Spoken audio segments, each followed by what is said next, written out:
동양 최대의 규모를 자랑하는 미륵사지 석탑. 그것은 새로운 기술이 가져온 문화의 대발견이었다.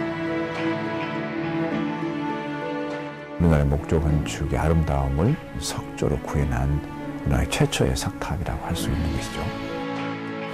석탑의 해체 과정에서 발견된 사리 장엄이 낳은 논란. 그곳에 새겨진 글자 속에는 우리가 아는 선화공주는 없었다.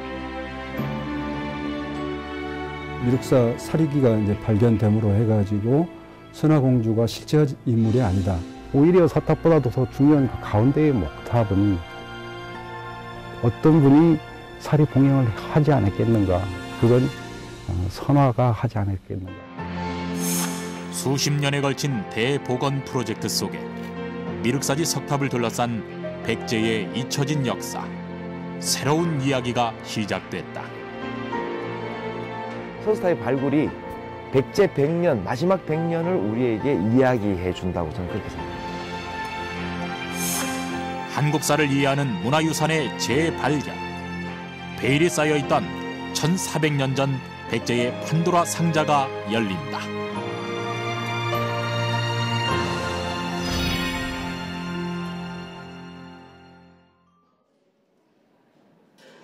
지난해 11월, 수많은 사람들의 관심 속에 미륵사지 석탑 복원 착수식이 열렸다. 석탑 자체를 해체하는 데만 무려 8년의 시간이 걸린 끝에 비로소 복원이 시작된 것이다. 국보 11호로 지정된 미륵사지 석탑은 1400여 년 전 백제인들에 의해 세워진 탑으로 현존하는 우리나라 탑 가운데 가장 오래된 탑이자 가장 규모가 큰 탑이다.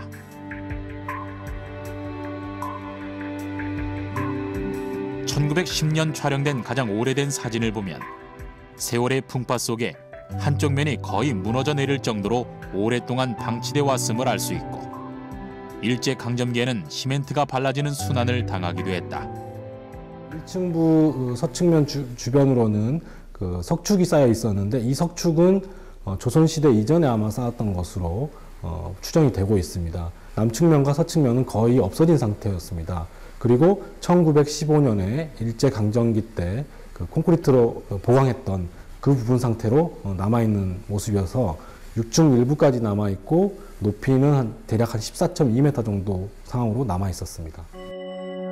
실측 조사에 의하면 하층 기단의 너비가 12.5m, 6층까지의 높이가 14.2m였다. 규모와 관련해 조선 중기에 쓰여진 신동국여지 승남을 보면 석탑이 극대해 그 높이가 수십 척으로 동방석탑 중 제일이다 하였다. 동양 제1의 석탑이라 칭송받을 만큼 거대했던 미륵사지 석탑.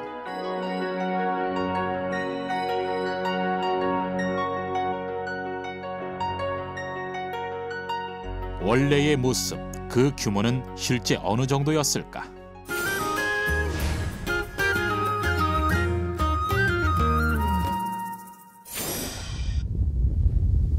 전북 익산시 금마면에 위치한 용화산 자락.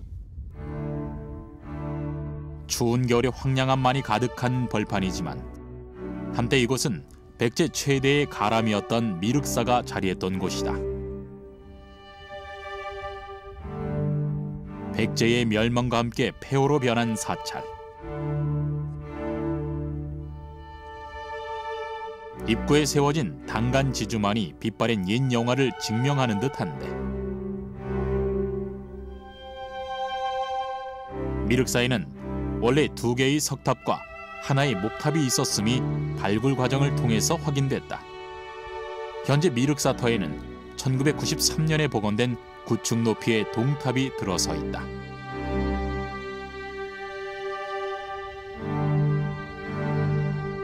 그리고 복원을 위해 해체한 미륵사 석탑은 서쪽에 위치했던 서탑이다.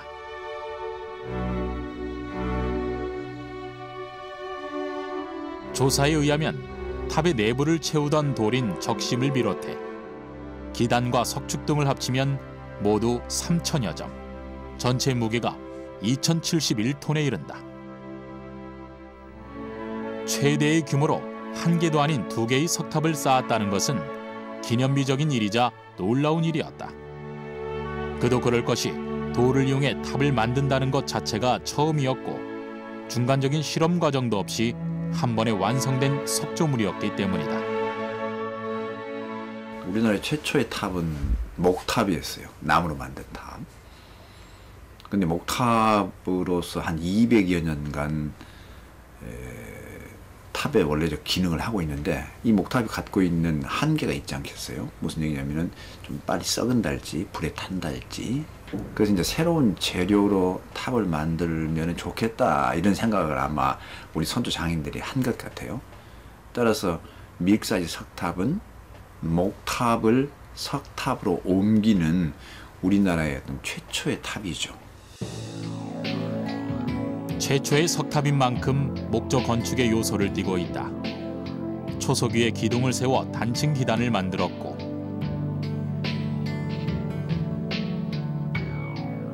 독특하게 1층 탑신 4곳에 사람이 드나들 수 있게 십자형의 내부 공간을 마련했다. 또한 기둥 위에는 창방이라는 구조물을 두고 3단의 층급으로 지붕돌을 받치게 했다. 지붕돌이 높게석은 아주 얇게 만들어 끝이 올라가는 반전의 아름다운 곡선을 구현했고 기둥은 아래는 넓고 위가 좁아지는 민흘림 기법을 사용하였다. 복잡하면서도 전체적으로 통일감과 안정감을 추구했고 이는 아시아 어디에도 없는 탑이었다.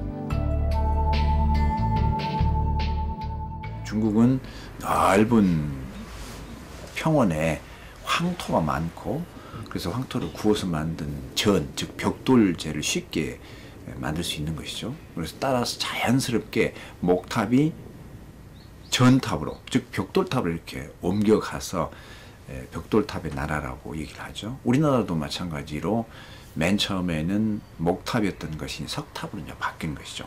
일본은 당연히 목조가 많고 산림이 울창한 곳이기 때문에 나무로 만든 목탑이 그대로 이어지는 것이죠.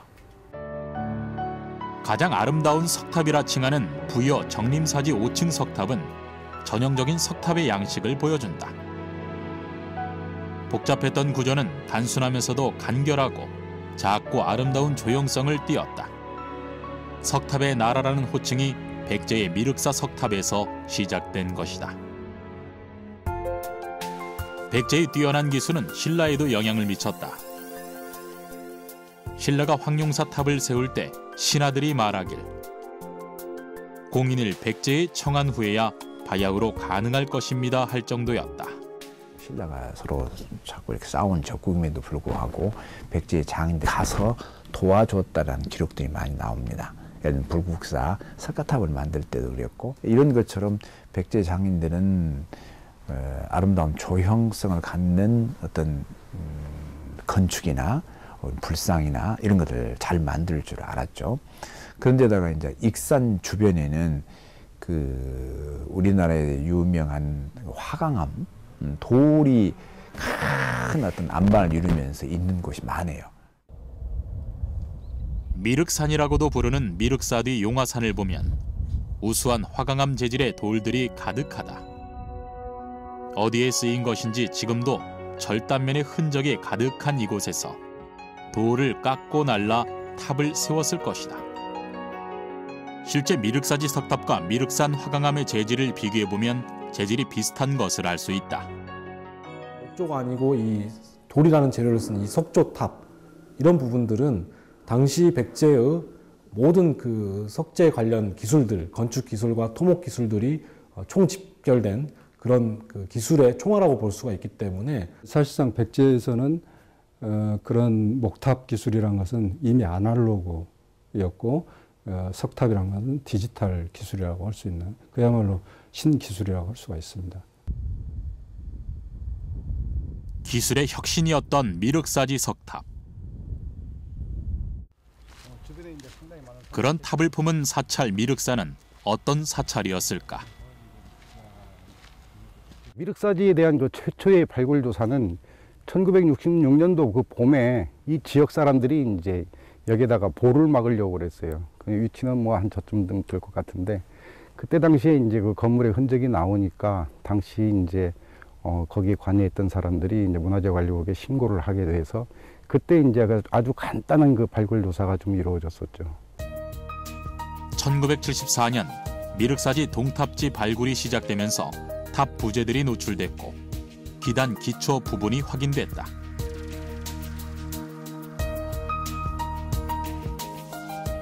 그 중에는 탑 내 모서리에 붙이는 금동 풍탑, 즉 우리가 흔히 아는 풍경 한 점이 발굴되었는데 이는 우리나라에서 가장 오래된 것이다.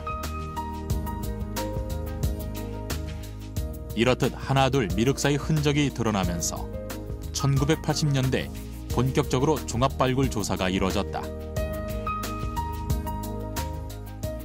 발굴 조사를 실시해 본 결과 중요한 사실들이 이제 발견이 됐죠. 그 첫째가 이제 탑과 금당을 그 세 곳에 이렇게 배치한 삼원 병치 형식이라고 하는 거.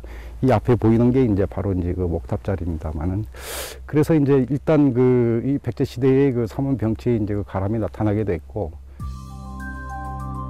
발굴 과정을 통해 새로운 사실들이 밝혀졌다. 미륵사 터에서 발굴된 건축물들의 흔적을 보면 세 개의 탑과 세 개의 금당이 나란히 동서로 배치된 삼탑 삼금당의 병렬식 구조임을 알 수 있었다.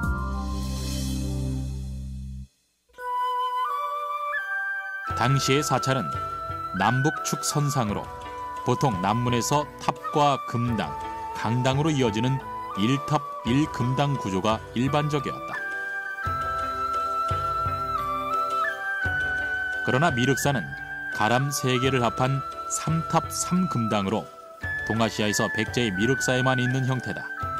이 독특한 구조가 생긴 이유는 무엇일까? 미륵사지 3탑 3금당은 미륵하생신앙과 관련이 있는 것 같습니다. 미륵하생신앙이라고 함은 미륵이 45억 7천만 년 후에 이 땅에 내려와서 그 중생들을 3번의 설법을 거쳐서 구제한다라고 하는 그런 내용입니다. 그러한 것들을 이 땅에다가 탑 3개와 법당 3개, 강당이 하나가 있는 절을 만든 거죠. 미륵이 용화수 아래에서 3번에 걸쳐 설법을 하게 되는데 용화수는 미륵사 뒤의 용화산으로 3번의 설법장은 삼원 양식으로 표현하여 미륵사가 곧 현세의 미륵 정토가 되었다. 미륵 사상의 구현으로 1개의 목탑과 2개의 석탑이 세워졌던 미륵사. 그리고 발굴 과정에서 또 하나의 중요한 사실이 밝혀졌다. 수십 년 전에 그걸 발굴했을 때 8층의 옥계석에 해당하는 부재를 발굴해낸 거예요. 8층 옥계로 보이는 거예요. 이게 7층 옥계석 지붕돌보다 조금 더 적은 것이 나타난 거예요. 미륵사 석탑은 남아있는 6층의 높이를 감안해 오랫동안 7층이라는 견해가 지배적이었다. 하지만 발굴 과정에서 7층보다 더 작은 8층의 지붕돌인 옥계석이 나왔고 탑이 홀수층임을 감안해 9층이라는 결론이 나왔다. 하지만 이와 다른 의견도 있다. 당시 동아시아에서는 7층이 아닌 9층의 탑을 만든 예가 많았는데 2개의 석탑이 아닌 중앙의 목탑이 9층이었을 거라는 것이다. 보시다시피 가운데 있는 굉장히 큰 면적을 두고 있고 동서양원에는 아주 작은 면적입니다. 그걸 봤을 때 벌써 격이 다르다는 걸 알 수가 있죠. 그래서 이 탑 자체도 목탑도 이제 9층일 것이라고 이제 일단 판단은 하죠. 그래서 이제 어떻게 보면은 동서양원 이쪽에 이제 격이 좀 떨어지는 쪽에 중앙의 목탑과 같이 9층으로 과연 그걸 할 수 있었을까라고 하는 것이 이제 의문이고요. 중앙의 미륵 본전을 보좌하는 양옆의 협시 보살의 상징물로서 석탑이 목탑보다 작았을 것이라는 것이다.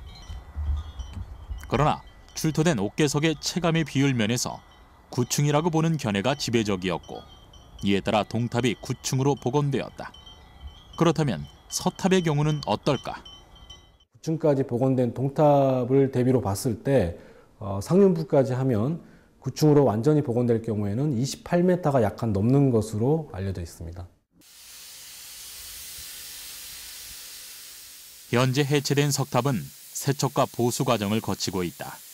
오랜 세월 석탑 표면에 쌓인 오염물을 제거하는 것이다. 보통 유기오염물은 스팀 세척만으로 제거가 가능하지만 쉽게 제거하지 못하는 무기오염물질들은 특수 약품을 사용한다.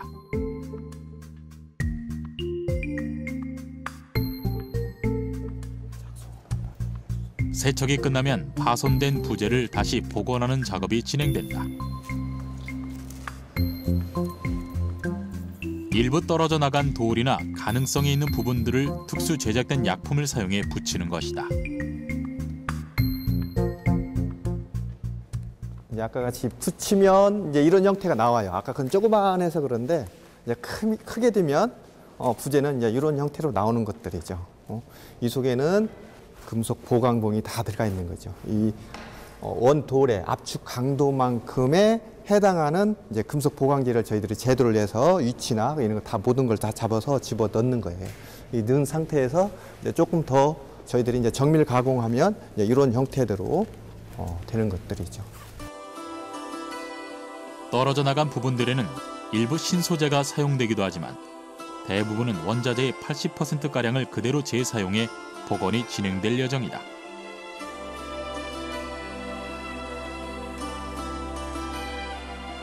과연 복원이 완성된 탑의 모양은 어떤 것일까?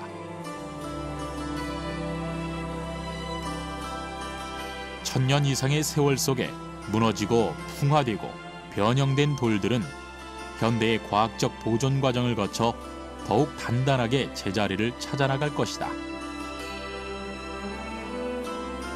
문제는 그마저 사라진 부분들인데 원형 그대로를 보존한다는 복원의 가장 큰 목적하에 완성도 부분에서 여러 가지 방법이 논의되기도 했었다. 6층까지 복원하되 이렇게 전체 면을 다 복원을 해버리게 되면 보시다시피 이 하얀 부분이 신석재가 들어가는 부분이 되겠습니다.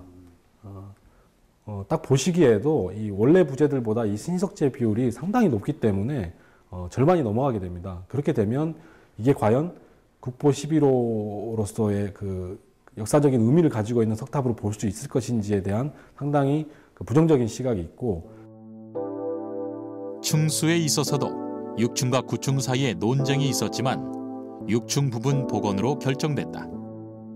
기단부와 1, 2층은 안정성을 고려해 전부 복원하고 3층 이상은 원래 부분까지만 복원할 예정으로 2016년을 목표로 하고 있다.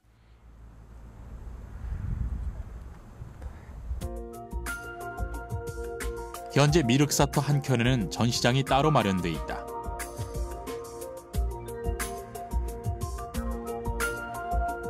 모두 미륵사 발굴 과정에서 나온 유물들로 그 수만도 19,000여 점에 이른다.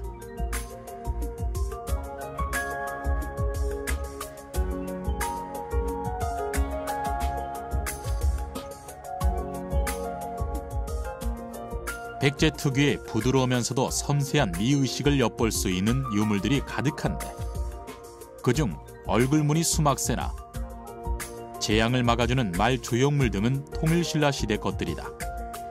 미륵사가 백제 멸망과 함께 불타 사라지지 않고 이후에도 지속되었던 것이다. 무엇보다 전시물 중에서 가장 눈길을 끄는 것은 사리장엄이다. 금빛의 찬란한 색과 문양을 띤 이 사리장엄과 함께 명문이 새겨진 이 사리봉황기가 2009년 석탑 1층에서 발굴되었다.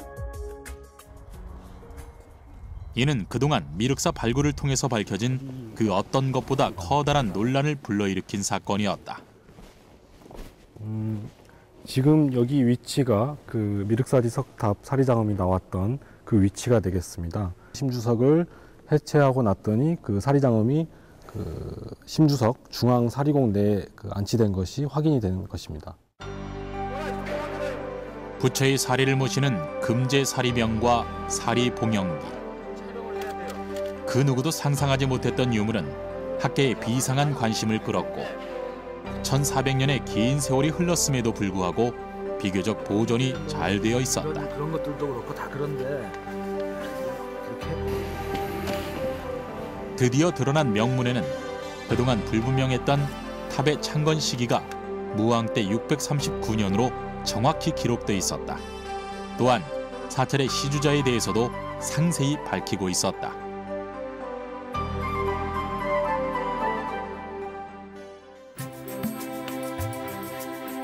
백제 왕후께서는 좌평 사택 덕적의 딸로 가람을 세우시고 기해년 정월 29일에 사례를 받들어 맞이하셨다.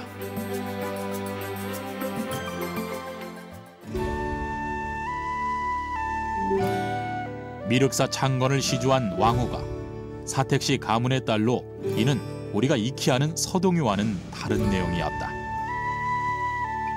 서동요는 훗날 무왕이 되는 서동이 말을 캐며 생활하던 중 기질을 발휘해 신라의 선화공주를 아내로 맞이했다는 사랑 이야기로 이는 삼국유사의 기록에 따른 것이다. 서동과 선화의 만남과 미륵사 창건에 대해 기록하고 있는데 무왕이 부인과 함께 사자사에 가려고 용화산 및 연못가에 이르니 미륵 3존이 나타나므로 부인이 큰 절을 세우기를 바라니 왕이 허락하였다.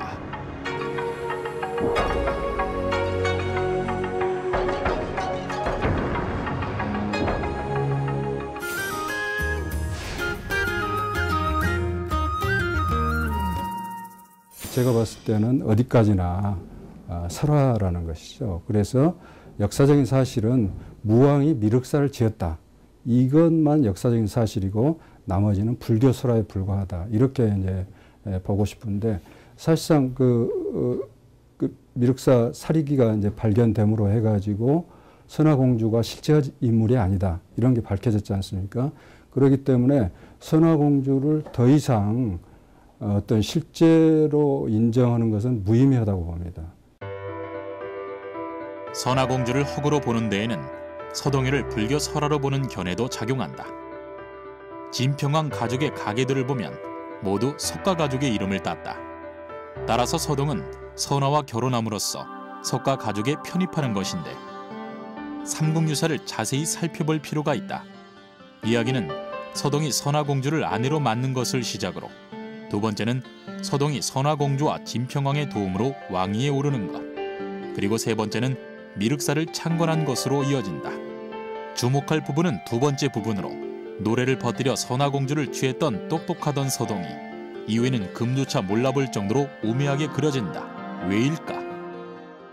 미륵보살을 만난 서동이 완전히 바보가 되는 거거든요. 그렇게 봤을 때는 종교적인 측면에서 봤을 때 인간은 굉장히 나약하고 하찮은 존재이기 때문에 그런 종교적인 신을 만나가지고 아주 바보가 된다는 그런 불교 설화인 것이죠. 그리고 진정한 역사적인 사실은 마지막에 무왕이 미륵사를 지었다. 이것만이 역사적인 사실이라는 거죠.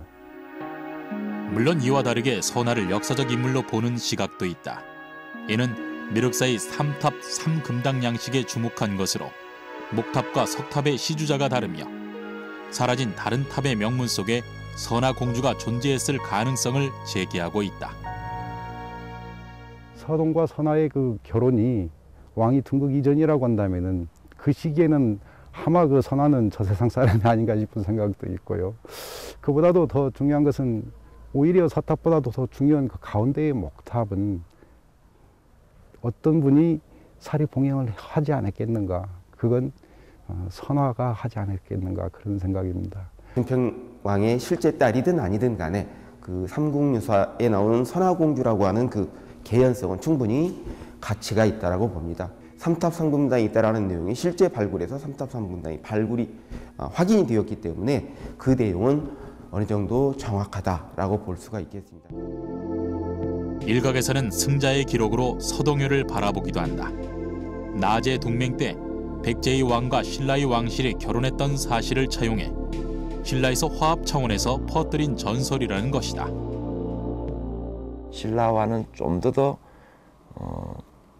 뭐랄까요? 평화적인 분위기보다는 적대적인 분위기 그런 속에 있었기 때문에 선화공주 이야기를 신뢰하기는 조금 어렵다고 생각됩니다.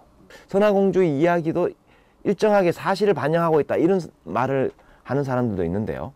그건 어디까지나 백제 왕비가 중요하게 미륵사 창건에 개입했다라고 하는 것이 모티브로서 들어와 있는 거죠. 역사의 진실이 무엇이든 삼국유사나 발굴된 명문을 통해 알 수 있는 공통점은 백제 왕실에서 대역사였던 미륵사 창건에 결정적 역할을 했다는 것이다. 어떻게 가능했을까?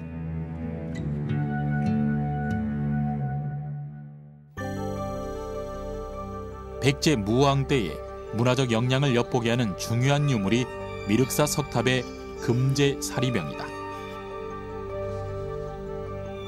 발굴 당시 금제 사리 봉용기 외에도 은제 관식이나 소형 금판 등이 있었지만 가장 눈길을 끈 것은 사리병이었다. 사리 장엄구는 삼중구조로 이루어졌다.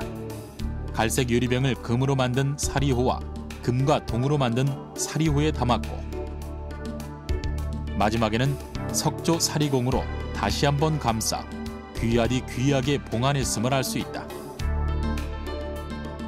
특히 사리호는 뚜껑을 사용할 뿐 아니라 상단과 하단이 분리되는 형식이다. 이는 미륵사 석탑이 그렇듯 고구려 신라는 물론이고 중국이나 일본에도 없는 백제만의 독창적인 방식이다.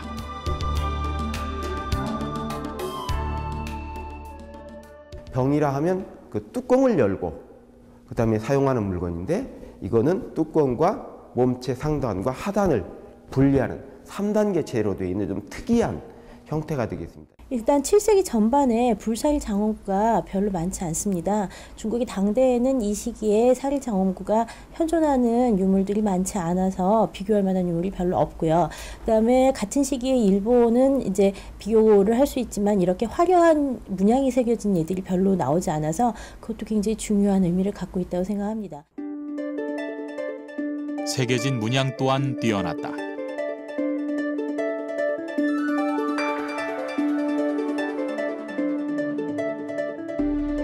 금속 표면에 정을 사용해 작은 원을 연이어 찍어내는 어자문 기법은 서역과 중국에서 들어온 기술로 백제에서 꽃을 피운 후 다시 일본으로 전파했음을 보여줬고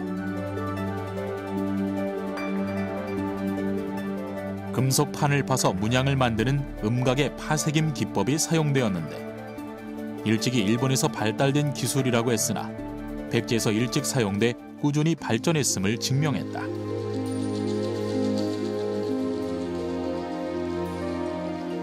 이 외에도 다양한 유물들이 발굴돼 놀라움을 자아냈다.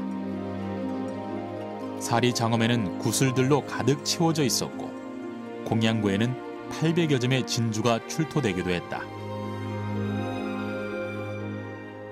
이번에 미륵사지에서는 지금까지 알려져 있지 않았던 백제의 생활문화에 대한 굉장히 다양한 모습들, 특히 아주 화려하고 그다음에 다양한 물건들을 사용해서 그 상류했던 그 화려한 상류층의 생활들을 보여주고 있어서요. 이렇게 그 기존의 이제 백제의 미술이 굉장히 뭐 단순하고 우아하다 뭐 이런 평가를 받던 것들과는 굉장히 많이 달라진 양상을 보여주고 있고요. 미륵사 석탑이나 사리 장엄이 보여주듯 당대 백제의 문화는 가장 독창적이었다. 6, 7세기 중국은 혼란기를 지나 수와 당이 들어서고 있었고 무왕이 등극한 백제는 안정된 중국의 문화를 수용하면서도 백제만의 색깔을 만들어가는 문화 강국으로 성장했다. 639년이기 때문에 오히려 당이라고 하는 나라가 세워지면서 그 안정된 중국의 문화 속에서 중국이 또한 그 당시에 이제 서역이라든지 동남아와 교류를 하는 그런 거시적인 관계 안에서 무왕의 경우에는 그 위덕왕이나 그 이전부터 내려오는 백제적 전통을 중요시하면서 새로운 거를 받아들여서 불교적인 정책들을 더 강조했던 거고요. 7세기 초 백제는 국제적 교류를 통해 문화적 역량을 키웠고 국가가 적극적으로 불교를 장려하면서 미륵사를 탄생시킬 수 있었다. 그런데 왜 수도도 아닌 익산에 이 거대한 사찰과 석탑을 세웠던 것일까?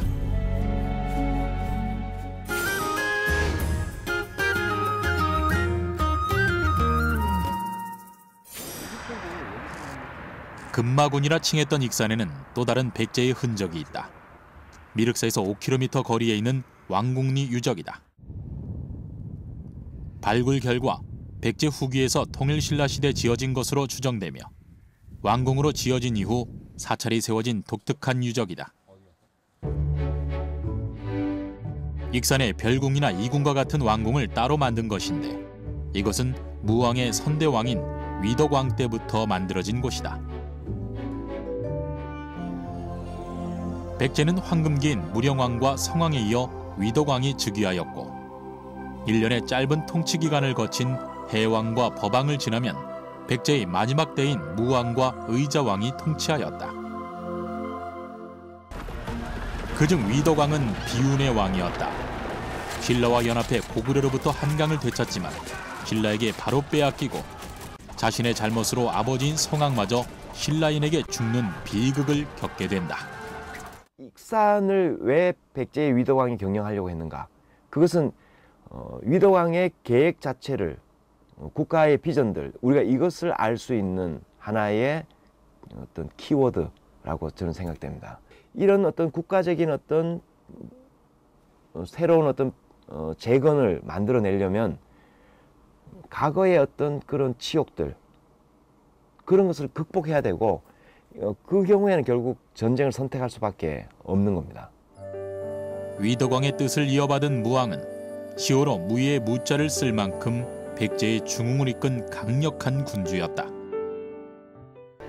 미륵사 인근에는 그와 왕비의 무덤으로 추정되는 쌍릉이 있고 왕비가 지닌 미륵사를 사주할 만큼 익산은 무왕에게 중요한 도시였다. 삼국사기의 기록을 보면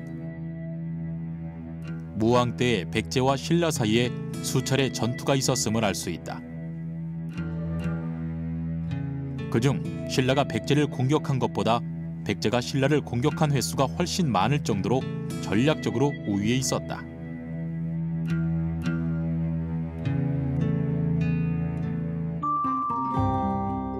당시 백제의 수도였던 부여의 외곽에 위치한 익산은 충청도와 전라도를 잇는 교통의 요지로 군사적으로 중요했다.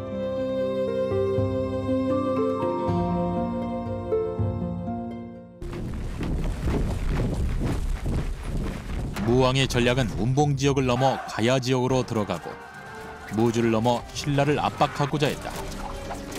이 전선의 배후 기지가 익산이었던 것이다.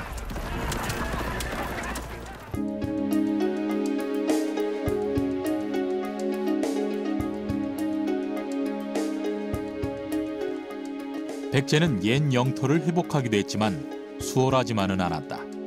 그중 운봉구원 지역에 위치한 암악성은 무왕 때 내내 교전이 끊이지 않은 격렬한 전쟁터 중의 하나였다.